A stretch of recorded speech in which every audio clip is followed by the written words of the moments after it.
Maintenant,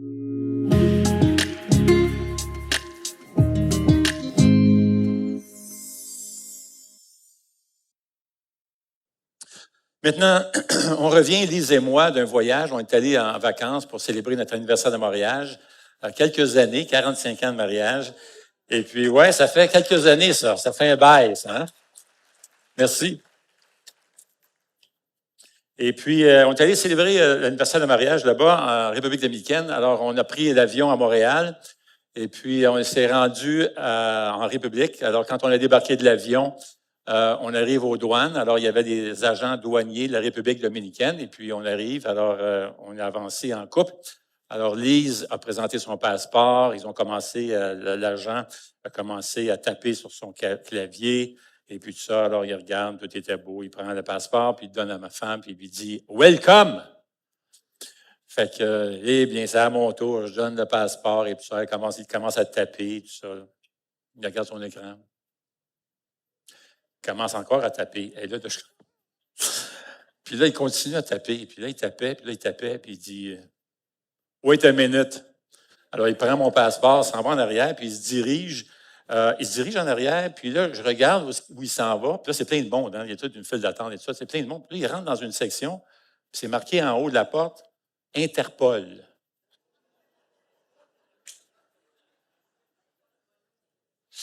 Il semblerait qu'il y aurait un criminel recherché du nom de Normand Joseph,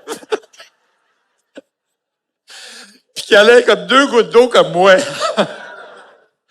Et là, je suis là puis, tu sais, comme là, il est là, puis il sort pas, là. Et là, c'est tellement long qu'à un moment donné, il envoie quelqu'un d'autre le remplacer pour ouvrir le kiosque juste à côté, pour le comptoir à côté, pour que les gars en arrière de moi, puis des gens, les familles puissent passer. Là, tu es là, tu sais, puis là, tu attends, puis hey, ça n'a pas de bon sens que je célèbre mon anniversaire de mariage avec des menottes, tu sais. Là, j'étais là. Là, à un moment donné, c'était long. Là, ma femme me regarde, elle dit Ils vont peut-être faire une fouille. Tu sais, c'est comme. Finalement, après une longue attente, le gars sort, et puis il me regarde, fait un sourire et dit Welcome! Aïe, aïe, aïe. Et en tout cas, finalement, ça s'est bien fini. On a eu des belles vacances, c'était très bien. Mais même si pour un moment, j'ai eu l'impression que j'étais pour célébrer mon mariage avec des menottes. Hey, est-ce que c'est facile le mariage? Pas toujours, c'est vrai, pas toujours. Eh bien, le mariage est toute une aventure. Il y a des hauts, il y a des bas. C'est tout un défi. Il existe certaines raisons pour lesquelles le mariage compte un certain nombre de défis. Premièrement, c'est 2 personnes imparfaites. Il y a des gens qui vont se marier prochainement. Je tiens à vous annoncer, la personne que vous allez marier, puis la personne qui va vous marier va avoir une surprise si vous n'êtes pas parfait et elle n'est pas parfaite. Je vous dis tout de suite, je sais, vous la voyez là, comme c'est merveilleux. Mais c'est une des réalités du mariage, c'est que c'est 2 personnes imparfaites qui se marient. Il y a une autre raison, c'est les mauvaises perceptions qu'on a du mariage aujourd'hui. Je peux vous en nommer 3, il y en a quelques-unes, mais laissez-moi vous en nommer 3. Certaines personnes placent trop d'attentes sur le conjoint. Pour eux, le mariage, c'est pas l'union de 2 personnes imparfaites qui vont s'unir pour créer un lieu de stabilité, un lieu d'amour puis de consolation. Donc, ce qu'ils vont rechercher plutôt, c'est quelqu'un qui va les accepter comme ils sont. Ils ne veulent pas changer. Ils veulent trouver quelqu'un qui va complémenter ce qui manque pour remplir et rencontrer tous les besoins qu'on a, les besoins sexuels, les besoins émotionnels, etc. Mais ce n'est pas réaliste. Un mariage fondé sur l'accomplissement personnel et non sur le sacrifice va exiger un conjoint qui n'a pas besoin de rien, ou presque, qui va combler tous mes besoins, mes désirs, etc. J'ai rencontré une femme, je parlais à une femme il n'y a pas très, très longtemps qui me racontait qu'elle avait rencontré un homme sur une agence de voyage, pas une agence de voyage, mais c'est vrai que les voyages, des fois, il y a des gens qui se rencontrent là, mais c'est une agence de rencontre. Alors, et puis, elle a rencontré un homme, elle ne le connaissait pas du tout. C'est sûr qu'elle a commencé à avoir des entretiens, tout ça, puis il semblait bien. Alors, elle a commencé à le fréquenter pour finalement s'apercevoir, ça allait bien, s'apercevoir que le gars ne voulait absolument pas faire aucun sacrifice, aucun changement. Puis là, on parle, là, elle m'a partagé un peu, elle a fait une demande à un moment donné qui était tellement raisonnable, elle me l'a partagé. C'était pas grand-chose. C'était comme. Et il disait, non, je veux rien savoir. Ça allait bien, là, les deux s'aimaient bien, là. Ah, je veux rien savoir. Ah non, non, non, moi là, tu me feras pas changer. Je ne veux rien savoir, tu vas m'accepter comme je suis. Ou on arrête ça là. Bien, ça a arrêté là, malheureusement. Euh, je pense que c'est triste parce que notre culture place la liberté, l'autonomie puis l'épanouissement en haut de l'échelle de nos valeurs. Aujourd'hui, on entre dans une relation ou un mariage en se disant, moi, je veux trouver quelqu'un qui va me laisser être ce que je suis, qui n'essaiera pas de me changer. Bien, écoutez bien, Tim Keller, qui a écrit un livre sur le mariage, intitulé Le mariage, un engagement complexe à vivre avec la sagesse de Dieu. Et voici, j'aime bien ce qu'il dit. Il dit, une des plus belles manifestations d'amour est la volonté de changer. Êtes-vous d'accord avec ça? Il dit, c'est également un des signes d'amour les plus puissants au sein de mariage. Voici une autre mauvaise perception qu'on peut avoir pour le mariage, c'est essayer avant d'adopter. C'est cette perception qu'il faut essayer de vivre ensemble, cohabiter, etc., pour voir si ça va fonctionner, voir si on est compatible. On va essayer de se connaître, on va vivre ensemble pour un temps, etc. Si ça ne fonctionne pas, bien, on se laissera, on va essayer d'une autre personne, puis etc., jusqu'à temps qu'on trouve la perle rare et pour voir si on est compatible. Mais certains chercheurs ont fait la preuve que personne n'est absolument compatible. Personne. On est deux personnes imparfaites. Les recherches ont également démontré que ceux qui vivent ensemble avant le mariage ont en fait plus de chances de divorcer que ceux qui n'ont pas vécu ensemble. La recherche montre aussi que plus que le sexe est introduit tôt dans la relation, plus il y a de chances qu'il y ait un divorce ou une séparation. Une autre mauvaise perception, c'est que quand il n'y a plus d'amour, c'est le temps de se laisser. Mais on sait aujourd'hui, à travers la recherche, etc., et les milliers de rencontres qui ont été faites et de relations d'aide qui ont été faites auprès des couples, on sait ceci, c'est que 2 tiers des couples qui n'avaient plus d'amour l'un pour l'autre et qui étaient malheureux d'être ensemble, s'ils décident de travailler leur couple, les deux, travaillent, s'investissent dans leur couple, travaillent très fort, en dedans de 5 ans, ils vont retrouver leur premier amour l'un pour l'autre. Alors, ce que toutes ces fausses conceptions sous-entendent, et la réalité montre, en quelque sorte, que nous avons une vision assez biaisée de ce que c'est le mariage dans notre société moderne. Maintenant, la parole de Dieu donne plusieurs conseils sur le mariage. Ça va aller jusqu'à comment écouter, l'importance de bien nous écouter. Ça va parler de la colère, ça va parler de la communication, ça va parler de plein de choses. Ça va même décrire ce chef-d'œuvre de 1 Corinthiens 13 qu'on va citer parfois lors des mariages, une cérémonie de mariage. Ça va même décrire ce que c'est que l'amour dans 1 Corinthiens 13. Alors, on a plusieurs conseils, plusieurs principes. On peut en nommer une 50aine très facilement, tirés des Écritures saintes pour avoir un bon mariage. On peut trouver plusieurs qualités donc, que la Bible va soulever pour avoir un mariage qui est solide, qui est dynamique et qui va marcher selon la vision biblique du mariage. Mais moi, aujourd'hui, j'aimerais qu'on s'arrête pour vous présenter un couple modèle. Ce n'est pas un couple parfait, évidemment, mais c'est un couple modèle chez qui on voit certaines qualités qui sont vraiment inspirantes. C'est une image vraiment cool d'un couple du nom de Priscille et Aquila. Et le Saint-Esprit a décidé de tourner les projecteurs sur ce couple parce que ce couple va revenir, leur nom va revenir très souvent à travers les actes. Parmi les milliers de couples, de chrétiens, de croyants et tout ça, sur lesquels le Saint-Esprit aurait pu s'arrêter et nous présenter, il y a ce couple qui ressort très fort à travers les Écritures, Aquila et Priscille. Ce couple donne une bonne idée de ce que c'est, à quoi ressemble un couple solide et dynamique et qui marche selon la vision du mariage tel qu'on retrouve dans les Écritures saintes.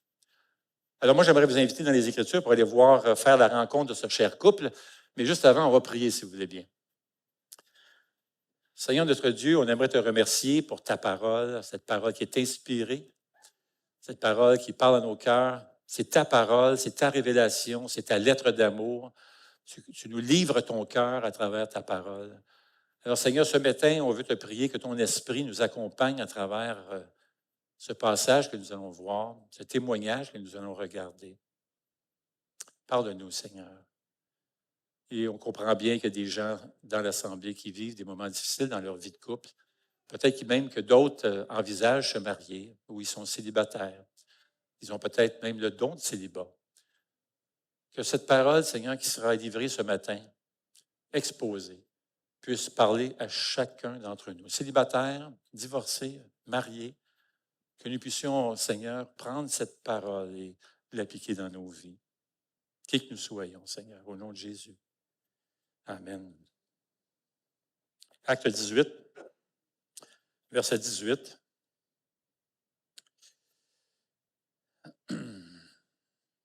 Acte 18, verset 18.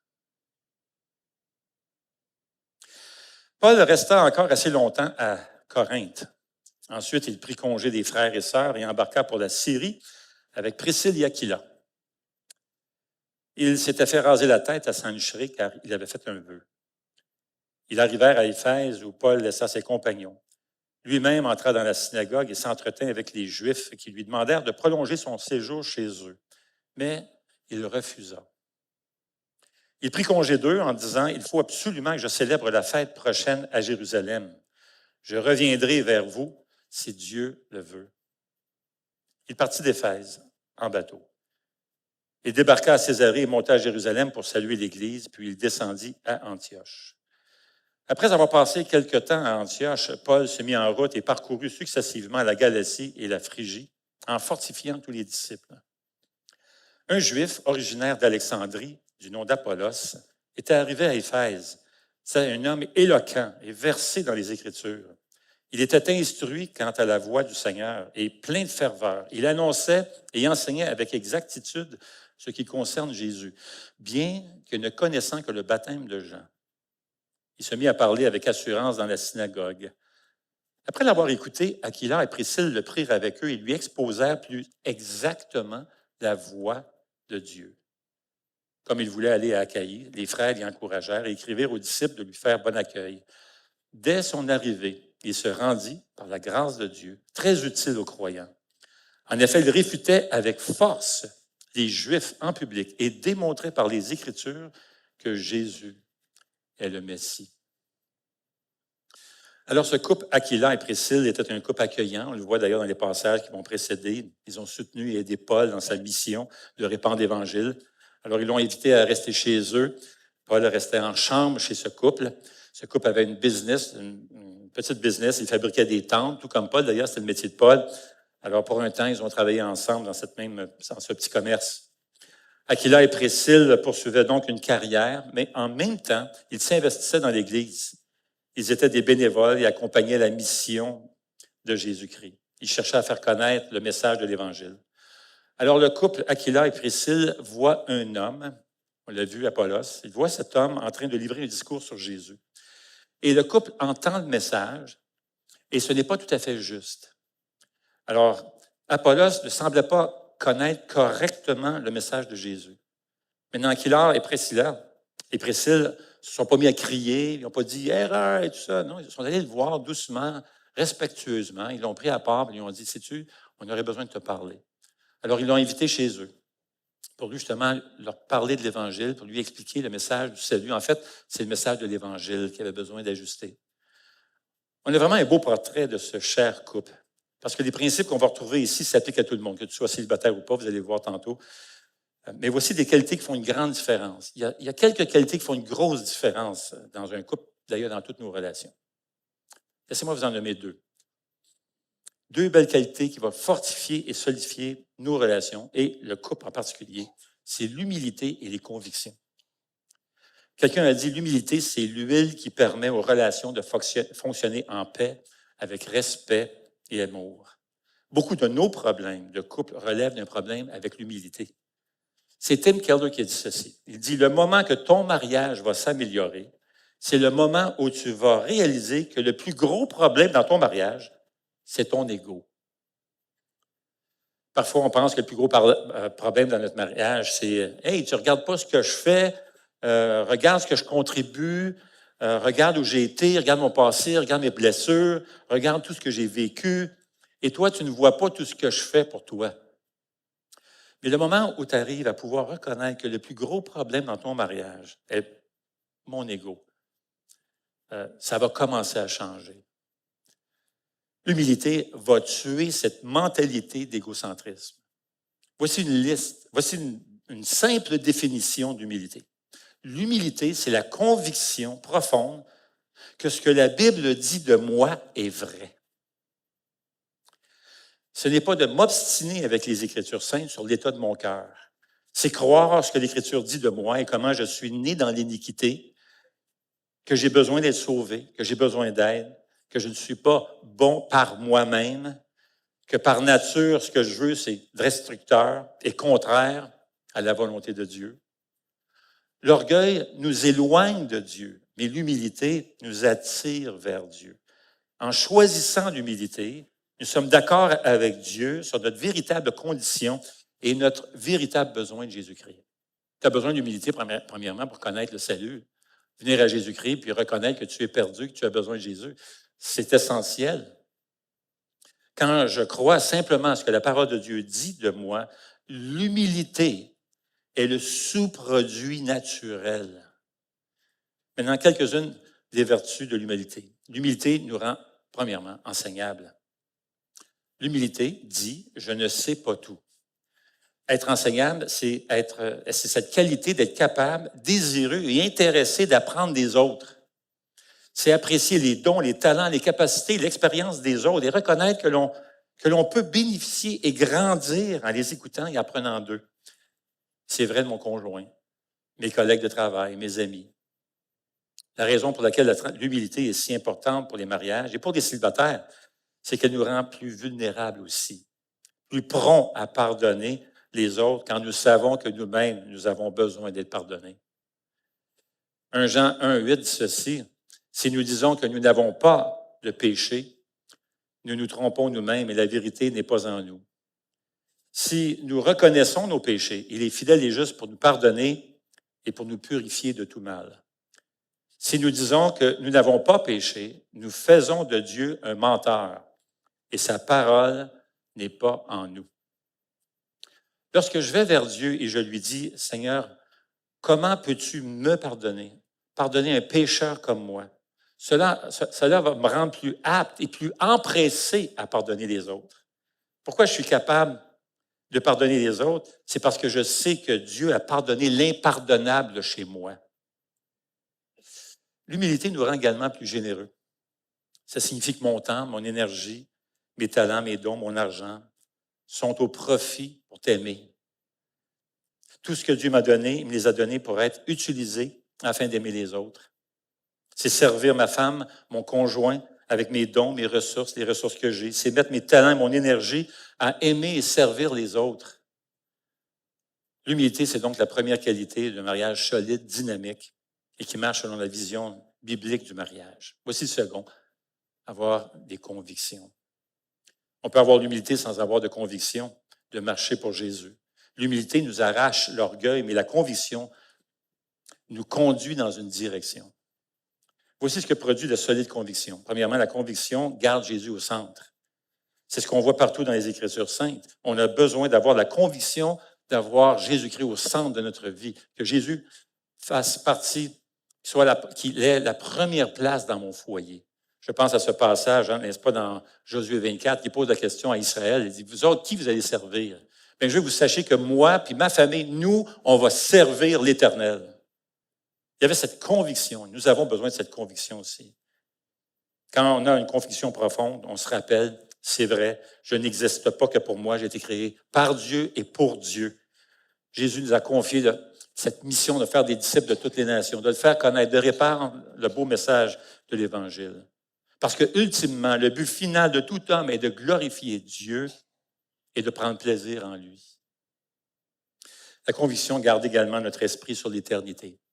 On vit cette vie à la lumière de l'éternité, à la lumière que Jésus revient bientôt. Les convictions profondes, c'est ce qui nous garde à garder cet esprit sur l'éternité, sachant que les épreuves qu'on peut éprouver, tous les brisements à travers la saison de la vie qu'on peut éprouver, connaître, c'est temporaire, c'est passager. Combien de fois Paul revient avec cette idée qu'il attend sa couronne, que le Seigneur revient. Et s'il y a quelqu'un qui a connu des épreuves, c'était bien Paul, il a été fouetté, mis en prison, il est presque mort plus d'une fois. Et pourtant, il gardait le cap sur l'éternité. Si on peut développer l'habitude de regarder la vie à la lumière de l'éternité, ça va changer bien des choses. Ça va nous donner plus de persévérance, plus de patience. Et ça va avoir un impact sur notre vie de couple, veut pas. Et c'est ce qu'on voit chez Priscille et Aquila. Ce cher couple est un modèle de couple où Jésus est au centre. Et ce qu'on apprend, c'est que lorsque Jésus est au centre de son foyer, de notre foyer, il va en découler certaines habitudes. Premièrement, quand Jésus est au centre de notre foyer, on s'imprègne de la parole de Dieu. Et ça va dans les deux sens. Plus que je m'expose aux Écritures, plus que je tombe en amour avec Jésus-Christ, parce que je suis exposé à la grandeur, la majesté et la beauté de Jésus. Et de plus en plus que je m'expose aux Écritures, il y a cette œuvre de l'Esprit qui veut élever Jésus dans mon cœur. Et en revanche, plus que j'aime Jésus, plus que je vais vouloir m'imprégner de sa parole. Acte 18, 26 dit ceci, le passage qu'on a lu tantôt. Apollos se mit à parler avec assurance dans la synagogue. Après l'avoir écouté, Aquila et Priscille le prirent avec eux et lui exposèrent plus exactement la voie de Dieu. Ils n'ont pas laissé faire, là. Ils n'ont pas dit, bon, c'est pas grave, le Saint-Esprit va lui montrer un jour, etc. Non, non, non, non, ils se sont impliqués parce qu'ils ont voulu corriger cette erreur. Imprégné dans la parole de Dieu. Pas juste un peu de la parole, mais vraiment imprégné. C'est ce que la parole est au centre de mon foyer, elle dirige mon foyer. Vous savez, vous et moi, ici, à l'Église de Sentier, nous sommes un peuple du livre. La parole de Dieu. La parole de Dieu. Nous connaissons Dieu à travers le livre. Nous rencontrons Jésus à travers le livre. Nous voyons la croix dans le livre. Notre foi et notre amour sont enflammés par les vérités glorieuses du livre. On a goûté à la majesté divine de la parole et nous sommes persuadés que le livre, c'est la révélation qui est écrite, inspirée, infaillible de Dieu. Amen. Par conséquent, ce que ce livre enseigne est important. La doctrine est importante pour l'adoration, la vie puis la mission. Il y a un passage vraiment intéressant dans 2 Timothée. 2 Timothée 3, versets 10 et 11, où Paul va exhorter Timothée. Paul rappelle à Timothée ses souffrances. Il commence comme ça, il rappelle toutes ses souffrances pour Jésus, comment Jésus l'a délivré encore et encore. Verset 10, 2 Timothée 3, 10, Paul va continuer puis il dit, « De ton côté, Timothée, tu as suivi de près mon enseignement, ma conduite, mes projets, ma foi, ma patience, mon amour et ma persévérance, ainsi que les persécutions et les souffrances que j'ai connues à Antioche, Iconium et à Lystre. Quelle persécution n'ai-je pas supportée?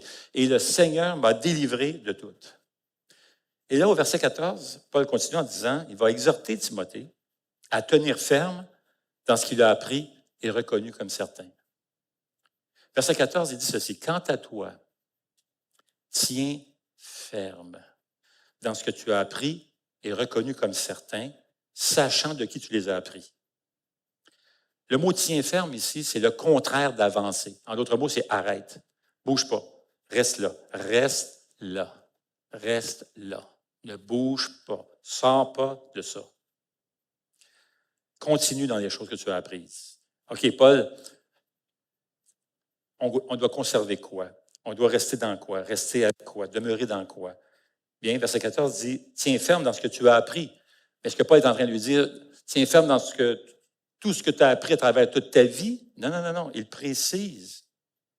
Verset 14 et 15, il dit, sachant de qui tu les as appris, verset 15, depuis ton enfance, tu connais les saintes Écritures. Vois-tu? Ce livre, ici, là. C'est dans les saintes Écritures qu'il doit rester collé, il ne doit pas bouger de là, reste là. Ne les abandonne pas. Ne t'éloigne pas d'elles. Ne va pas t'imaginer que la parole de Dieu, c'est juste pour l'école primaire. J'ai déjà rencontré une femme qui m'a dit ça, j'avais parlé de Jésus, puis elle m'a dit, « Ah, moi, toutes ces affaires-là, j'ai appris ça à la petite école là, quand j'étais jeune, dans les catéchèses et tout ça. Je n'ai pas besoin de ça. » Non, non, non, non. Fais pas cette erreur-là. C'est pas pour la petite école seulement. Il ne va pas t'imaginer qu'il y a comme un autre degré, comme la science, la technologie, la philosophie, là, comme la Bible, c'est en bas ici, puis toutes les autres choses, c'est en haut. Non, non, on ne va pas t'imaginer ça. Là. L'apôtre Paul nous rappelle, ne quitte pas les saintes Écritures, conserve-les, garde-les. Persévère dans ce que tu as appris et sois convaincu des saintes Écritures, la parole de Dieu, la Bible. Continuons notre allégeance absolue à la vérité immuable de la parole de Dieu, qui est la Bible. Restons ici, Église de Sentier. C'est une exhortation qui nous est tous donnée ici. Construisons des ministères pour les enfants sur cette conviction-là. Construisons des ministères pour les jeunes sur cette conviction. Construisons des ministères pour adultes à partir d'elle. Construisons nos plans, notre vision sur cette conviction. Bâtissons des mariages, des familles dessus. Menons nos réunions sur la parole de Dieu. Et quoi que l'on fasse d'autre, continuons notre allégeance absolue à la vérité immuable de la parole de Dieu, la Bible. Restons ici, Église de Sentier. Pourquoi? Paul va donner deux raisons. Premièrement, c'est seulement à travers les Écritures saintes qu'on va connaître le salut en Jésus-Christ. Pas d'autre place à aller, là. C'est le seul nom qui a été donné sous le ciel par lequel nous pouvons être sauvés, qui est Jésus-Christ. Verset 15, Paul le dit, souviens-toi, Timothée, que depuis ton enfance, tu connais les Saintes Écritures qui peuvent te rendre sage en vue du salut par la foi en Jésus-Christ. Alors, ne laisse pas les Écritures derrière toi, ne t'éloigne pas des Écritures, car elles sont capables de te donner la sagesse qui conduit au salut par la foi en Jésus-Christ. Il n'y a pas de salut de péché, de culpabilité, de la condamnation et de l'enfer sans la foi en Jésus-Christ. C'est ce que nous disent Romains 10, 13, 17, Actes 4, 12, 1 Jean 5, 12. Il n'y a aucune autorité, aucune autre autorité que les Écritures pour nous montrer qui est Jésus et quelle est sa volonté. Nous, ici, à l'Église, là, si vous êtes nouveau, vous cheminez, vous réfléchissez, tout ça, vous pensez à notre Église. Nous, ici, là, la Bible, c'est l'autorité finale. L'autorité finale. C'est pas la culture qui est l'autorité finale, c'est pas ce que les gens vont penser, etc. On veut se moderniser. On a des caméras et tout ça, absolument. Alors, mais l'autorité finale, c'est vraiment la parole de Dieu ici. Amen. Il faut que ça continue aussi. Alors, ne quitte pas la Bible, enfant. Ne néglige pas la Bible, jeunes gens. Ne néglige pas la Bible, papa et maman. Ne néglige pas la Bible, célibataire. Après Dieu, les Écritures saintes sont le plus grand trésor du monde. Elles seules nous rendent sages pour le salut de Jésus. Ne néglige pas ce livre. La seconde raison de continuer notre allégeance absolue de la vérité immuable de la parole de Dieu, c'est qu'elle nous rend meilleurs. Paul va continuer ce qu'il est en train d'exhorter Timothée. C'est vers la fin de sa vie. C'est important ce qu'il dit.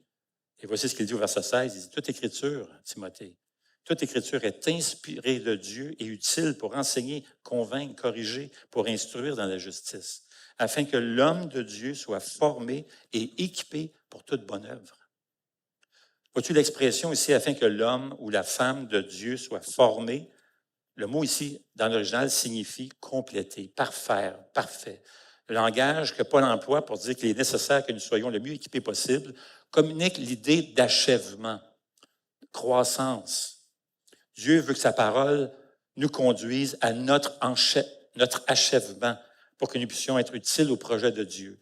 Dieu dit dire que la totalité de sa parole contribue à nous emmener à lui ressembler davantage, de plus en plus, à nous rendre meilleurs en meilleurs.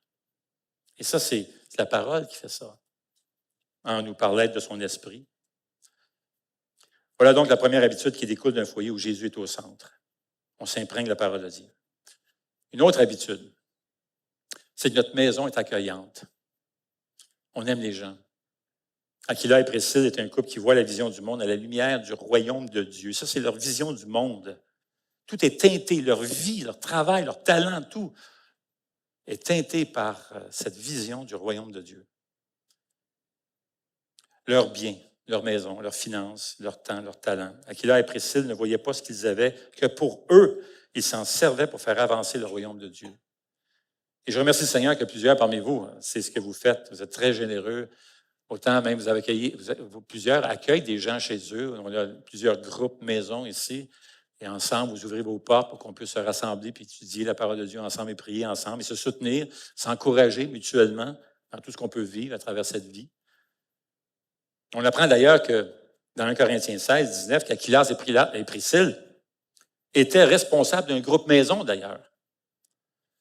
Vous êtes plusieurs à ouvrir les portes de votre maison pour accueillir les frères et sœurs. Et si vous ne faites pas partie d'un groupe, vous pouvez vous inscrire. Il y a une application de notre Église, vous pouvez vous inscrire facilement. D'ailleurs, même, c'est important de se rencontrer, de se voir, se visiter, apprendre à se connaître. Pourquoi ne pas inviter même quelqu'un ce midi? Hey, c'est le temps des barbecues. Ça n'a pas besoin d'être compliqué, là. Accrochez quelqu'un et dites, hey, pourquoi tu ne viendras pas manger chez nous ce midi? Hein? C'est comme ça qu'on va apprendre à se connaître. On va commencer, on va pouvoir se prier les uns les autres. Je le sais, je sais. Vous êtes nerveux, qu'est-ce que j'ai comme des gelées, puis tout, puis ça. Je comprends ça.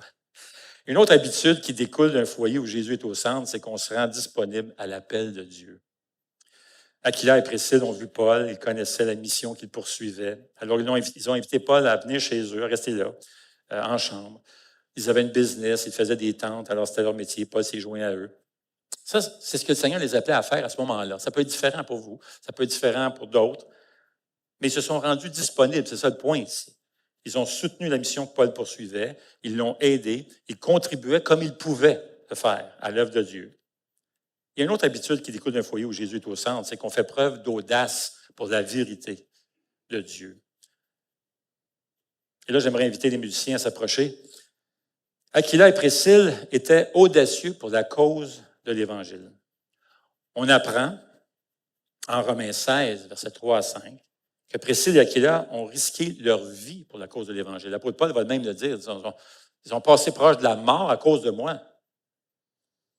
Alors, ils étaient audacieux pour la cause de l'Évangile. Mais moi, je connais même des gens qui ont perdu leur emploi parce qu'ils ont voulu se tenir droite dans leur compagnie, alors que les autorités leur demandaient peut-être de tromper soit les impôts, etc., ou mettre des mauvais chiffres. J'ai connu des gens qui ont perdu leur emploi à cause de ça. Et ça, c'est de l'audace. Et c'est tout à l'honneur de Dieu. C'est de l'audace de répondre à l'appel de Dieu, de marcher selon ses convictions. Et une autre habitude qui découle d'un foyer où Jésus est au centre, c'est qu'on s'investit dans le royaume de Dieu. Vers la fin de la vie de Paul, presque certainement sa dernière lettre, Paul commence à regarder en arrière, regarder tous ceux et celles qui l'ont accompagné à travers son ministère, à travers les années. Il repasse des noms et tout ça. Il y a plusieurs noms. Dans Romains 16, par exemple, il va passer à travers 33 noms, je crois, 30 quelques noms de gens qui l'ont accompagné. Mais c'est vraiment intéressant qu'un des noms qui va ressortir vers la fin de sa vie, alors qu'il pense à tous ces couples et toutes ces personnes célibataires qui l'ont accompagné, l'ont suivi, c'est justement Priscille et Aquila. Comment ils ont été fidèles et persévérants jusqu'à la fin. Ils étaient là derrière, les cheerleaders, puis se sont mouillés, sont impliqués, sont investis dans le royaume de Dieu. Moi, je remercie le Seigneur parce que plusieurs parmi vous, c'est ce que vous faites. Ça fait des années, vous êtes fidèles, vous continuez. D'autres, vous ne faites que commencer votre aventure, et bien, gloire à Dieu. Mais investissez-vous dans l'œuvre de Dieu. Et surtout, que le Seigneur Jésus soit au centre de ton foyer. Amen. Seigneur notre Dieu,